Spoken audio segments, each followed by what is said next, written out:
Следващата керамида в специалните керамиди, която искам да разгледаме, това е керамида 1/2 или така наречената половин керамида. Нарича се половин керамида, защото нейната покривна ширина е точно на половината на покривната ширина на нормална керамида, казано накратко 15 см. Тя се използва в два основни случая. Първият случай е за по-прецизно размеряване на ширината на покривна конструкция, когато имаме употребата на края на лява и края на дясна керамида при двускатни покриви. Другият случай, в който се използва половин керамида, това е в случаите, когато имаме рязане на керамиди. Те са два, единият е улама, другият е наклонено било. Когато в тези зони парчетата от рязани керамиди са много малки и трудно могат да бъдат укрепени на покрива, тогава се маха предната цяла керамида, на нейно място се полага половин керамида. По този начин парчето вместо да бъде малко, се получава с 15 см по-голямо. Колкото е по-голямо едно парче, толкова по-добро и по-лесно е неговото укрепване върху покрива.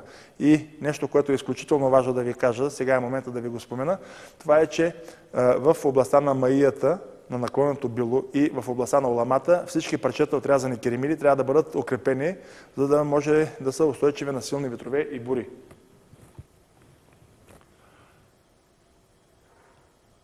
Следващите две снимки ни показват пак възможност за употреба на половин керамида.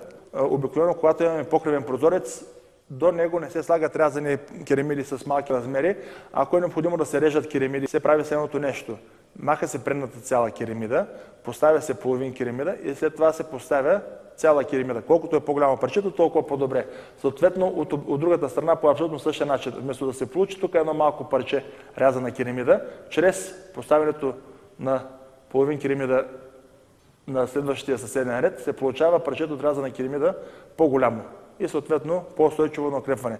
Тук на тази снимка имаме случай, когато не са използвани половин керамиди, парчетата от рязани керамиди са били недобре укрепени и във времето са се свлекли долу в ламаринната обшивка, която е по фронтона на сградата. В този случай би било редно тук вместо да се постави цяла керамида, на нейно място да се постави половин керамида. По този начин рязаната керамида ще започне от тук и ще стигне до тук. Съответно по-голяма ще бъде тя като парче от рязана керамида на покрива и ще има възможност тя да бъде укрепена в тази зона на припокриване към летвата, която е отдолу. По този начин ще бъде избягнато това свличане на керамиди и на рязани керамиди в зоната на ламаринната обшивка. Това не е начин за работа, който ви препоръчваме.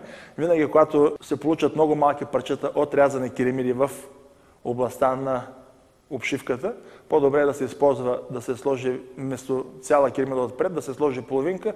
По този начин рязаната керамида ще бъде с 15 см по-широка и по-лесна за укрепване на покрива.